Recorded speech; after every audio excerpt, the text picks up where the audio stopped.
Professor T.W. Wikramanayake Oration, dedicated to Professor T.W. Wikramanayake in appreciation of his services to the society. Professor T.W. Wikramanayake, who was a past president of the Nutrition Society of Sri Lanka, who was also a pioneer in forming the NSSL. Professor T.W. Wikramanayake Oration on Poor Dietary Diversity and Nutritional Inadequacy, Unveiling the Nutrition Paradox in Sri Lanka by Professor Renuka Silva, Professor of Nutrition, Department of Applied Nutrition, Wayamba University of Sri Lanka.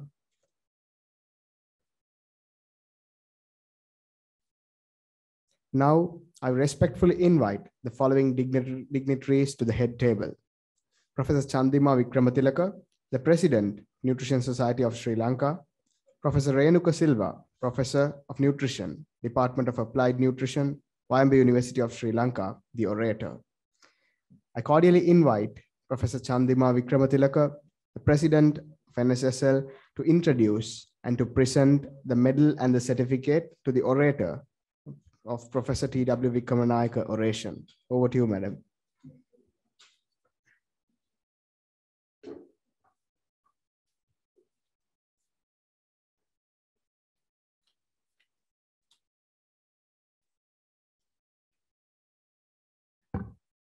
Good morning, ladies and gentlemen.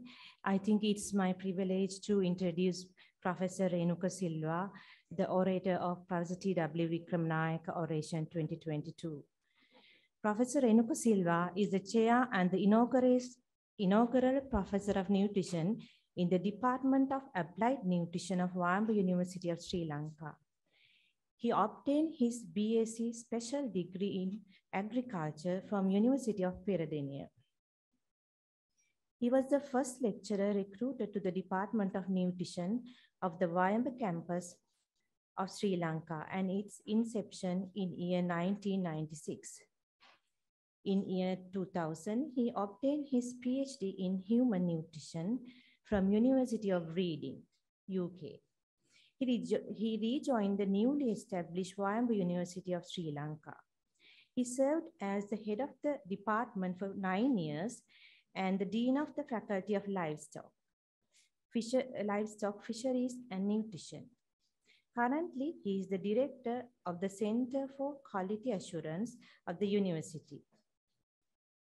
Being one of the pioneer academics of the department in nutrition, he played the leading role in introducing the special degrees in nutrition, BSc Honors degree in food science and nutrition, and very recently, master degree programs in human nutrition, global public health nutrition, and in dietary at his university. He was a visiting Commonwealth Research Fellow at the University of Reading, UK, Endeavour Research Fellow at the Deakin University, Australia. Professor Silva is a registered nutritionist at the Association for Nutrition Society of Sri Lanka, Nutrition Society of UK.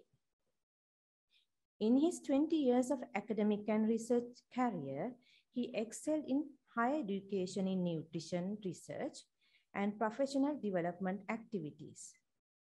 After holding several positions in the Council of the Nutrition Society of Sri Lanka, he served as the president of the Nutrition Society from 2009 to 2011. He served as a member of several technical advisory committees of Ministry of Health.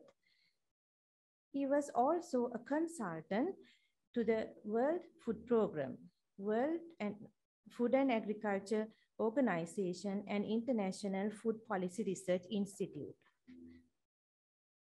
Professor Silva's research interest spans on wider areas in nutrition, including cardiometabolic risk factors, type 2 diabetes, food security, child malnutrition, antioxidants of local foods, biodiversity and nutrition, food literacy of school children, and food consumption data.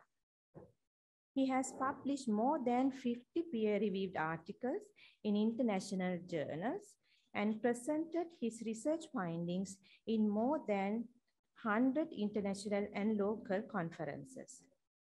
He is also a recipient of several national and international grants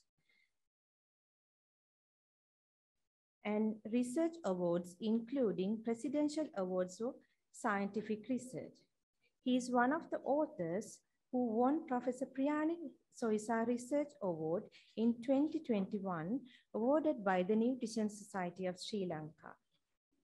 Dear Professor Renuka Silva, I respectfully invite you to accept the medal and deliver Professor T.W. Wikramanayake Oration at these memorable annual scientific sessions when we celebrate the 50th anniversary of the Society.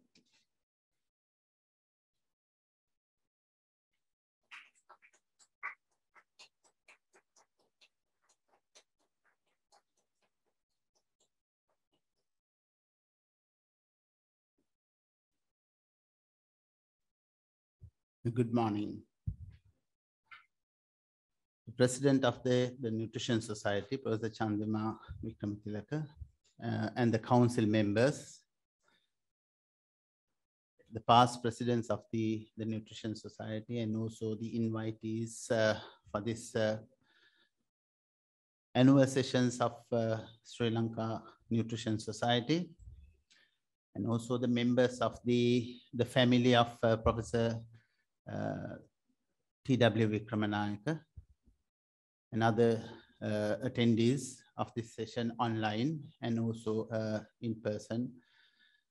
Ladies and gentlemen, so it's indeed a privilege to make this Professor Thomas Walter Wikramanayake Oration in 2022 to honor a founder member of the Nutrition Society of Sri Lanka. And he is an eminent scientist in the field of nutrition in Sri Lanka. And Professor Wikramanayake obtained the MBBS degree from Colombo Medical College, and he joined the Faculty of Medicine, Colombo, in 1947 as a lecturer in physiology. He was awarded the PhD from University of Glasgow, and he served as a senior lecturer and head of the sub-department of biochemistry in the Faculty of Medicine, University of Ceylon at that time at President-NSSL. He later appointed as the founder professor of biochemistry and head of department of biochemistry at the University of President-NSSL, and he has published extensively and has publications in many prestigious international as well as the local journals. So he pioneered in developing several medical units, and especially the nuclear medicine unit at the University of President-NSSL. And later he joined University of Renuka, and he worked there as a professor of biochemistry until his retirement in 1984. So he has published several books, including Nutrition Through the Life Cycle. And all those, the textbooks are very popular among the students who are following medicine and in the field of nutrition. So he was a founder member of the Nutrition Society and held the post of secretary as well as the president of the Nutrition Society. And he is widely known as the father of nutrition in Sri Lanka. So I had a good fortune to work with him very briefly during my tenure as the president of the Nutrition Society and during my early career as an academic.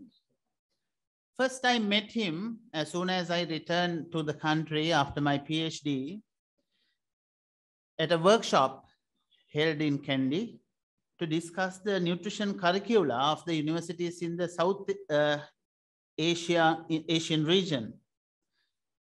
And I presented the curriculum of the Wayamba University, and he gave me a lot of support as well as a very productive and important, useful thoughts about the curriculum.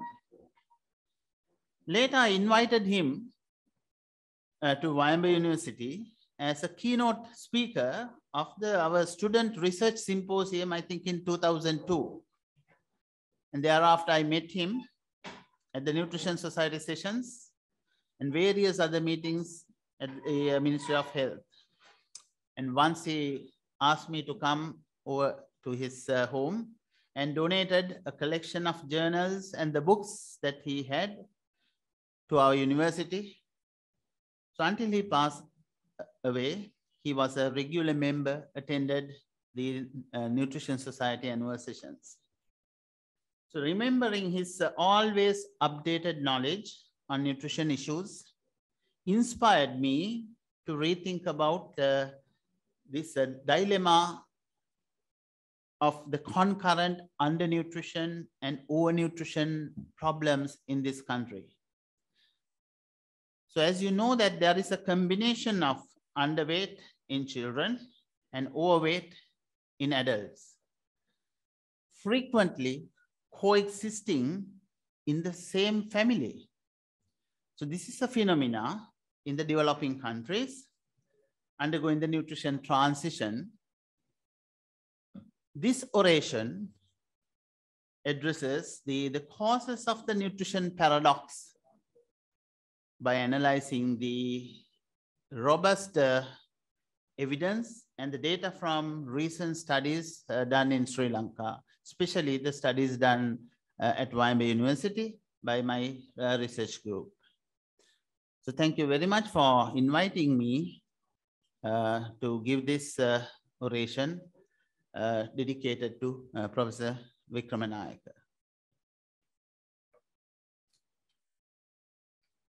So let me show you the current, the world scenario regarding malnutrition. So today, there are millions of malnourished children in the world, but the picture is now changing. While the number of stunted children is falling in all over the world, overweight and obesity are growing everywhere. Even in Africa. So globally, at least half of all children under 5 suffer from hidden hunger. That is another phase of malnutrition, micronutrient deficiencies. So this is the world scenario.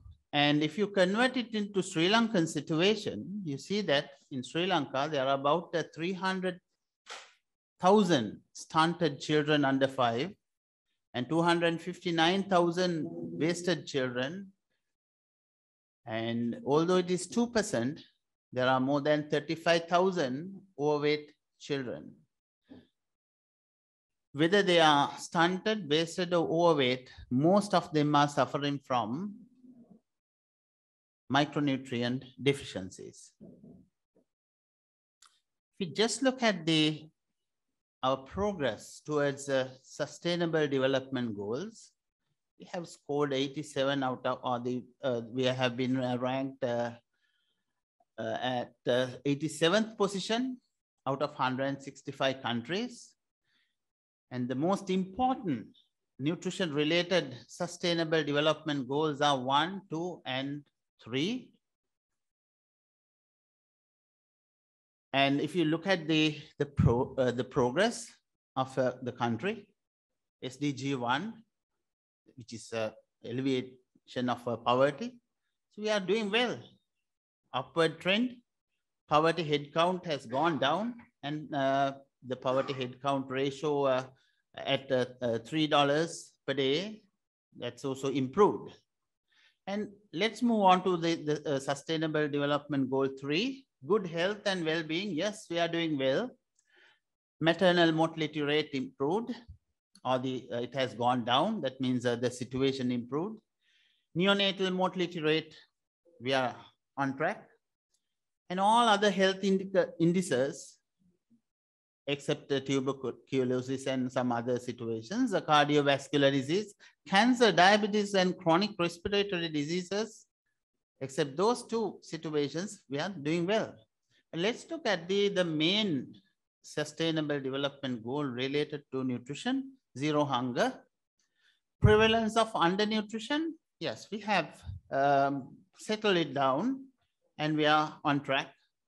But prevalence of stunting in children, moderately improving, but the prevalence of wasting, which is a short-term nutrition problem, it still prevailed by 2016. And the prevalence of obesity is not that high in Sri Lanka, but it's increasing. I will talk about that later. Let me quickly give you an overview of the nutritional status of the country, not giving too much of details because these are available in the recent reports, and many people are talking about that. Very briefly, this slide, I want to tell you that the country, the children are suffering from stunting, that is the shorter for their age, and they are thin, and some of them are overweight and obese. And if you look at the adolescent children, 13% are stunted, 26% are thin, and another 10% is overweight and obese. That's by 2017. Adults, women are thin, some women are thin, and some women are overweight and obese. And we have nutrition transition. You see that a lot of restaurants open after this, the COVID, the pandemic, or the countries has somehow managed to control the situation. The restaurants are open, people are moving around and eating, enjoying their life. But that's in the urban areas. However, it's well known that even though the people are, they have access to the food, urban people eat enough, but suffer from hidden hunger. So that's the situation in the country. So in addition to that, micronutrient deficiencies are very widely prevalent. Among the preschool children, iron deficiency is there. Anemia is another situation. 15% of our preschool children are suffering from anemia. Iron deficiency anemia, this is an important point. The iron deficiency anemia is 7.3. So that means everyone suffering from anemia are not iron deficient. Zinc deficiency is evident. Calcium deficiency, is, as reported by MRI, is 47%. But it has certain concerns. They look at the serum calcium level, which is not the best indicator of the calcium status. Vitamin A deficiency, not the deficiency serious symptoms, but the body level of serum retinol level has reduced or low levels. 30% of our preschool children have low levels of vitamin A. School children, again, the similar problems, iron deficiency, anemia, iron deficiency, anemia. But iodine deficiency, as you know, that it is not a public health problem. Adolescents, again, same situation, zinc deficiency 30%. And vitamin D deficiency has been reported. Among the pregnant women, that is very serious. Although the government is providing supplementation during pregnancy, anemia is one of the major problems in the country. 31.8% of the pregnant women have anemia. And importantly, the iron deficiency anemia is only 10%. Vitamin A deficiency is low. Right? So that's the micronutrient deficiencies in the country. So some children are having growth retardation or the slow growth and micronutrient deficiencies. On the other side, the Sri Lanka has another big problem. That's the NCDs, non-communicable diseases.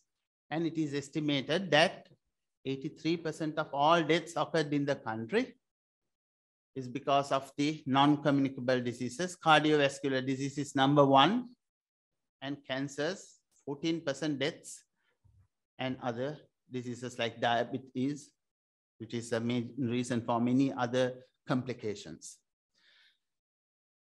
Now, yesterday also some speakers mentioned about this. We have Asian phenotype carrying more fat with the same BMI. Now, if you look at non-Asian and an Asian, the Asian has more body fat compared to the same BMI of a non-Asian. So this is widely known as toffee. So are you a toffee? That's a thin on the outside, but the fat inside. Many people in the country looks thin, but if you look at their, the fat deposition in the body, a lot of fat inside the body. So that might be one of the main reasons for this escalating the rates of cardiovascular disease, diabetes in this country. Now, this is the situation. But my main, the purpose of this presentation is not to summarize and discuss the situation, but why? Why this has happened? Is there any link with the diet that we are taking? We conducted a large survey. So the next part of the speech is mainly I want to concentrate on some of the results of this the large survey conducted a few years ago. So we collected the information data of the children and mothers from 3,000 households from various districts representing various ethnic groups and the sectors. And we found that there is a coexistence of the dual burden. Here I mentioned the dual burden. That's the overweight and obesity and the thinness and stunting at the same household. When we look at the mother and the child pair, fat mothers have thin children. So then at the same household, why and how it could happen? Very quickly, the nutrition status of mothers, not very good. Obesity is also prevalent. You see that the urban mothers in our sample, more than 50% are obese. Rural, it's a little bit lower, and estates, 21%. In the estate sector, the women, 21% reported as obese, centrally obese. And we look at the nutritional status of children. Stunting, wasting, and underweight are very common in all 3 sectors. But importantly, underweight mothers have malnourished children. That is obvious. If the mother is malnourished or undernourished, their children could be stunted or wasted or underweight. But importantly, we saw overweight mothers also had stunted children, wasted children, and underweight children. So something wrong at the household food distribution or any genetic factor tend to deposit more visceral fat when the person is aging. So we'll mainly look at the dietary intake of the women and the 2 to 5 year old children in this study. So my next part of the presentation, mainly to talk about the dietary inadequacies of the women and these children. We look at various nutrient intakes of these the children and the women. So here you see that the energy and the macronutrient intake of women in urban, rural, and the estate sectors.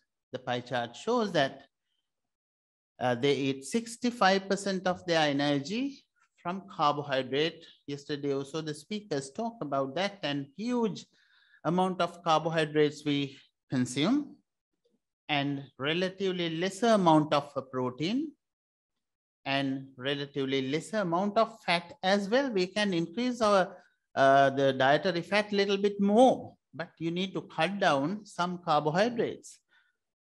Energy consumption is not that high compared to 1,900 kilocalories recommended RDA for energy. Urban, rural and estate sectors, on average, they are not eating that much of energy, but the carbohydrate consumption is very high. That's the significant feature of their diet. We look at not only the macronutrient intake, but we look at the micronutrient intake.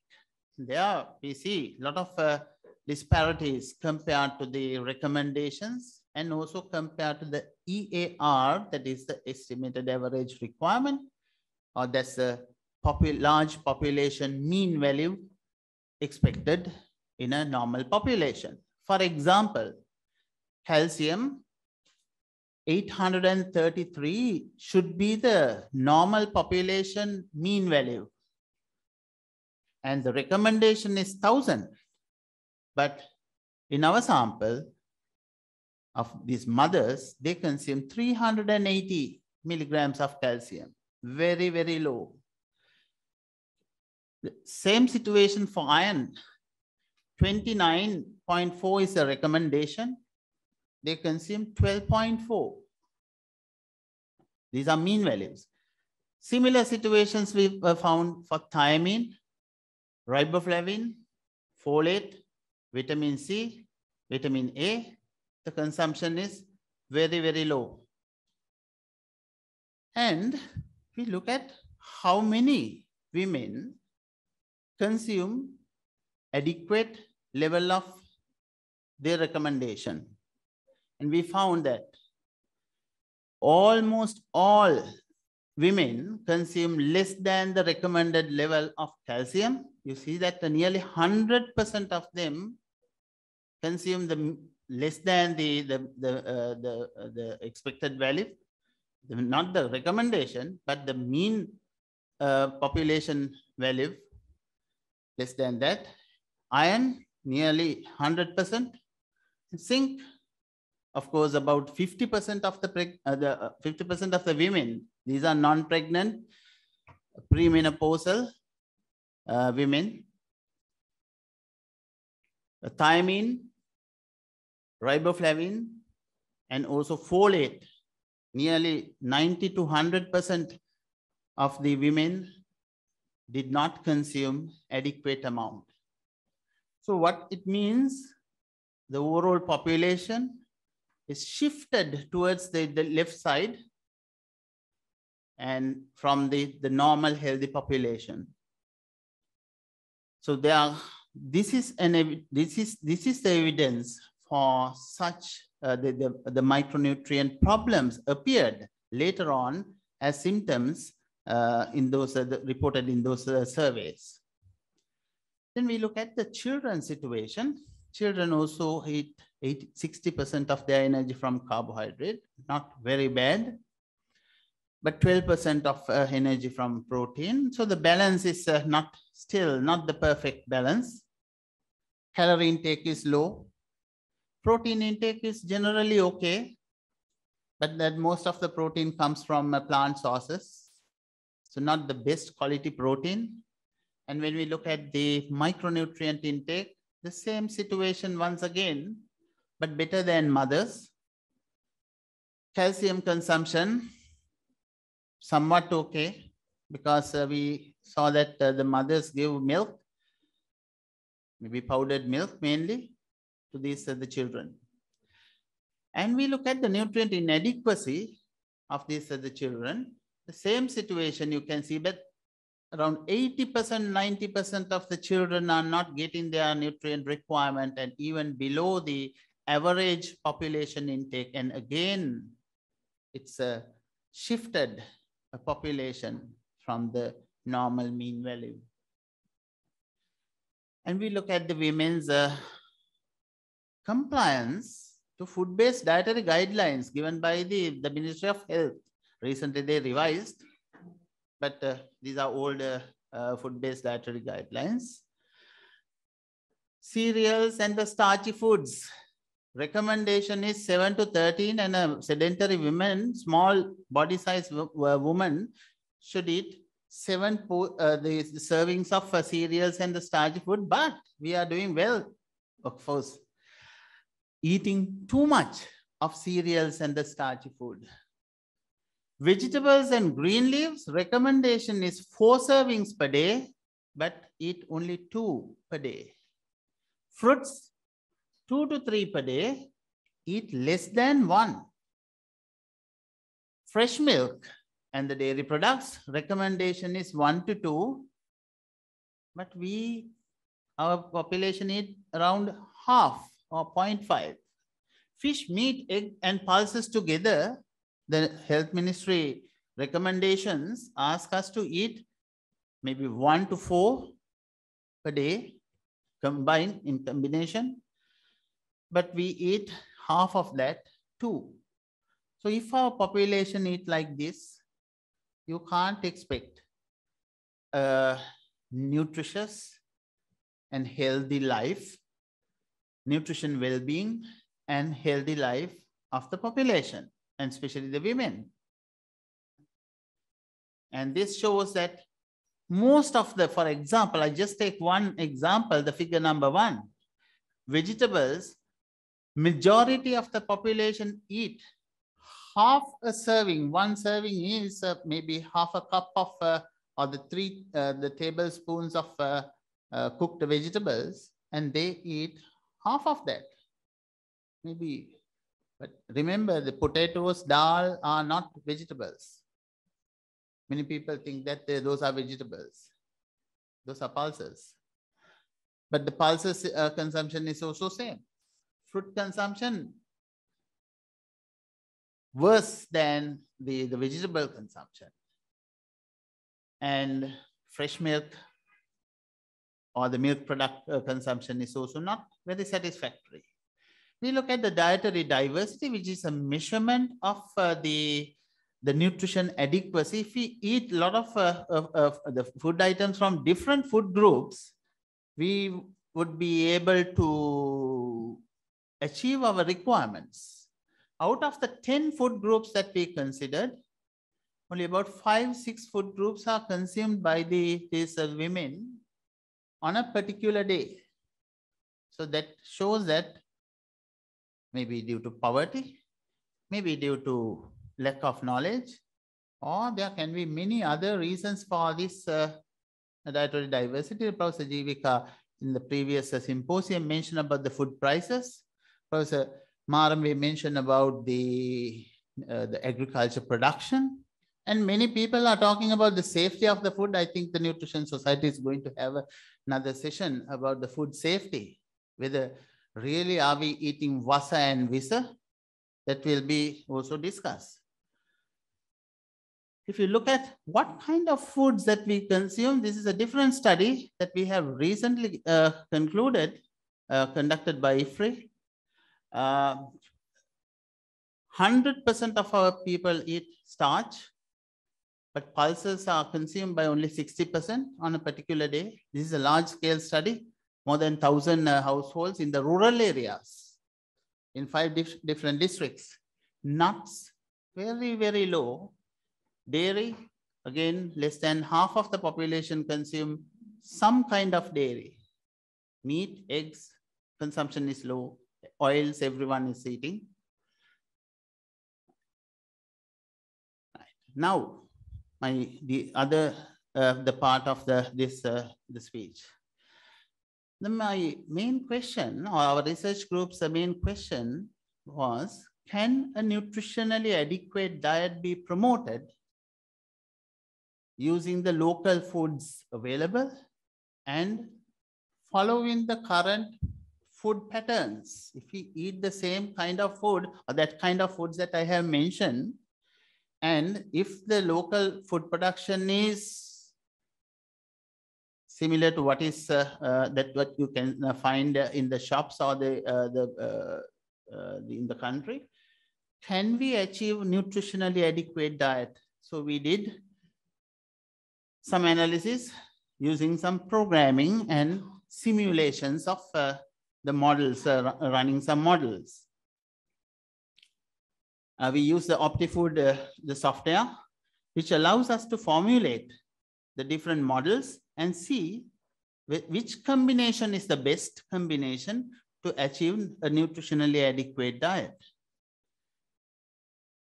So some questions that we try to address: to what extent can food-based recommendations are what the nutritionists are preaching, eat food to get your nutrients, and can we achieve these recommendations by currently available food in the market?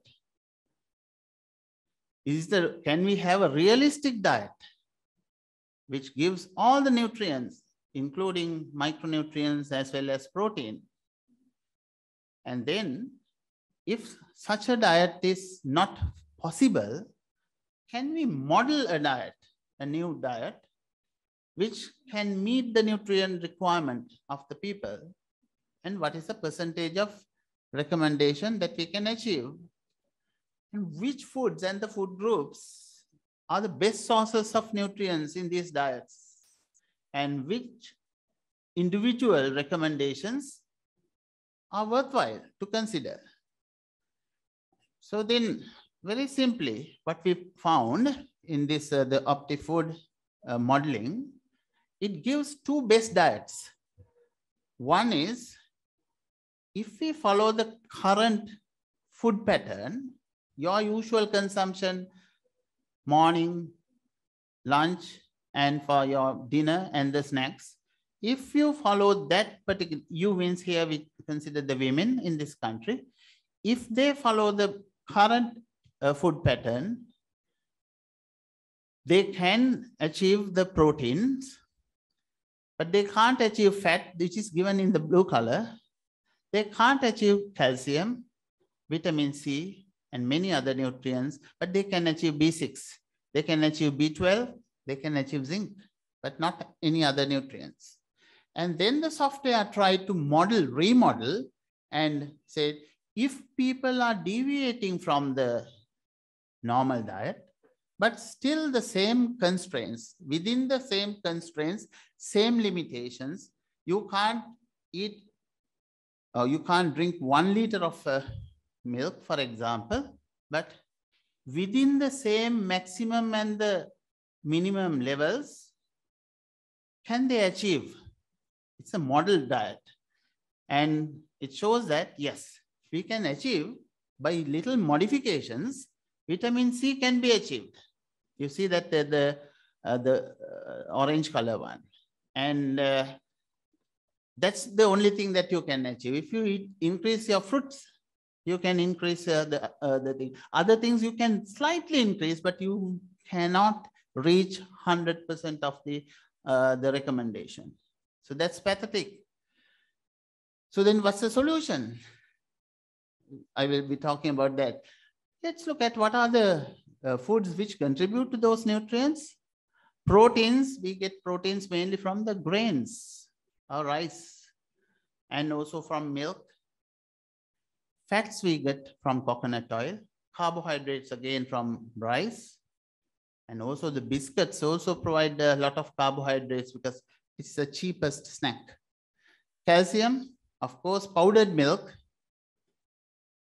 Iron, maybe some people, we saw that a lot of people are, they like to eat summer posher, 3 posher kind of things. They get from fortified products and also from lentils. So we identified these major food items which contribute to these nutrients. And we again did some kind of modeling. And we tried to have a different kind of diet and see whether we can achieve the nutrients 100% or not. Again, another model was run. The the program tried to maximize the best diet they selected.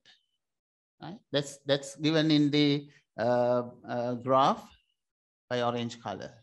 You see that even the best diet that it creates, certain nutrients you can't achieve. Example, calcium. So calcium is considered as absolute problem nutrient in this country. If we follow this particular food pattern, absolute, outright problem. So something has to be done. And then again, thiamine, riboflavin, niacin, folate, and also vitamin A, and importantly, iron. This women population will not be able to achieve the recommendation, whatever the combination of the diet that they consume, they won't be able to achieve the recommendation. Those are called absolute problem nutrients. So then the same situation, I'm not going to explain everything. Similar situation was found for the children. There are, but for children, absolute problem nutrients are niacin and vitamin A. But if they modify the diet, they can go for the recommendations. So that's a good news. So the children have a chance to achieve their recommendations, but women, their requirements are high. The children, the requirement is low relatively. So we checked even some alternative diets. We model. So I asked my research students to check this kind of diet. Let's increase the milk and see whether we can achieve the recommendation. Let's increase the green leafy vegetables. Let's increase the fish, but you can't increase unrealistically. So we went for realistic levels, and we tried the best diet. You can see that at the bottom, there's an omnivore or mixed diet. No, unfortunately, we were unable to meet that requirement. So that's the best requirement we can give, the best recommendation. If you eat 9 portions of servings of grain per day, 1 serving is half a cup of rice. Legumes, nuts and seeds, 2 to 3. Vegetables, at least 2 times per day. Fruits, I can't go for 2 fruits or 3 fruits per day, because in Sri Lanka, on average, no one is eating 2 or 3 fruits per day according to our sample. 1 or 2 people might be eating. Dairy, we said, okay, once per day at least. Meat, fish, eggs, 3 times per day, you can't achieve the dietary requirements. For children also the same. We try to give the maximum diet or the best diet achieve, but they won't be able to achieve this. And very interestingly, I'm not going to show the results. I asked my postgraduate students and the working group to model the current Sri Lankan food-based dietary guidelines. What do they say? I'm also a member of the committee. Health Ministry asks you to eat 7 to 12 portions of cereals and 1 or 2 servings of milk, etc. And 5, of course, 5 a day of fruits and vegetables. We assume that, let's say that you eat as recommended by the Health Ministry. Everything recommended by the Health Ministry, but only the foods consumed or available in the market or commonly consumed. Only 43 foods are consumed by most of the people, right? So those are the constraints, limits in the game. You try to achieve the Health Ministry recommendations based on the currently available foods, not those called the superfoods or the very high price foods or the things like that, but commonly consumed foods by the people. No, you can't achieve. So then Health Ministry recommendations are useless unless we change the dietary patterns of the people. It is unrealistic, and you won't be able to achieve the health ministry recommendations given in the food-based dietary guidelines unless there's a huge change. For example, if the prices of the food go down and the people go for a variety of food, then they can achieve, but not with this limited number of foods. If people want to try some nutrient-dense food, for example, not biscuits, but maybe some other healthy snacks, then they can achieve. But not eating rice, large quantities, but cut down the rice and have more pulses, not vegetables. Vegetables are actually not nutrient dense, even though we say it's a healthy, true, but just adding more vegetables won't give you the requirements, but you need to add animal sources of food, otherwise pulses. So I think as nutritionists as well as agriculturists, in the next decade, we should think about more nutritionally dense foods, and especially the animal sources of food and the pulses. However, the task is very, very difficult and sometimes very challenging at the current situation. To end this oration, I would like to summarize what I have said. Sri Lanka is currently facing a triple burden of malnutrition, undernutrition, micronutrient deficiencies, and the rising levels of overweight and obesity. Malnutrition in the children is very prominent. Wasting is at the high level, very high level according to the world standard. Stunting is at the medium level, public health significance. In addition, the prevalence of multiple micronutrient deficiencies was indicative of a public health problem. There is a coexistence of dual or even triple burden of malnutrition in the same household. Same household, you can find undernourished child and overnourished mother. Poor intake of nutrients, especially micronutrients, was evident among the vulnerable and the risk populations. Population-specific dietary nutrient gaps were identified, and several micronutrients are likely to remain inadequate for some individuals in the population. So if you follow this kind of diet, you won't be able to achieve the requirement, nutritional requirement. Food-based recommendations based on the locally available foods, acceptable foods. We tried to develop different recommendations, but with the current food pattern, it's very difficult to achieve. It is impossible to find the best diet. We tried in many ways to find the best diet for our population. We were unable to find the best recommendation with the current constraints, and alternative strategies are behavioral communication, the behavioral changes, and perhaps, not perhaps, definitely the country should consider about fortification as a medium-term strategy. Supplementation already is happening, but I don't think it's a best method, and it should be planned, targeted, and implemented to overcome the nutrient gaps. And for that, you need to look at the food system. So in the morning session also, we talk about the food system, the agriculture, from farm to the plate. Every step is important in nutrition.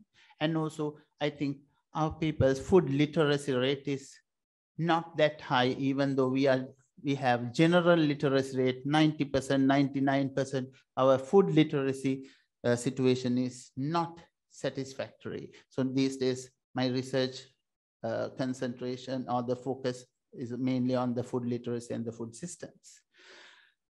Once again, thank you very much for inviting me for this oration, and it's a great honor to me, and being a past president of this Nutrition Society.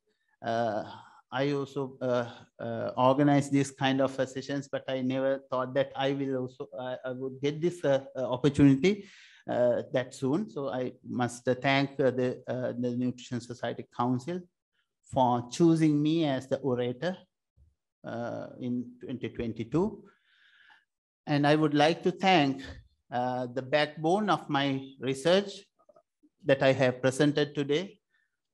Tamilini is at the audience, the council member, and Chaturika Magdumali and Prasani Vikramasinghe. They did a lot of hard work in all this data that I have presented. Thank you very much. And also some organizations like the National Research Foundation for funding some of the work, and also the CMO, the organization in Indonesia, for training us on this, the modeling. Thank you very much. And I expect that the Nutrition Society, these sessions today, you have a very successful and productive future sessions. Thank you very much.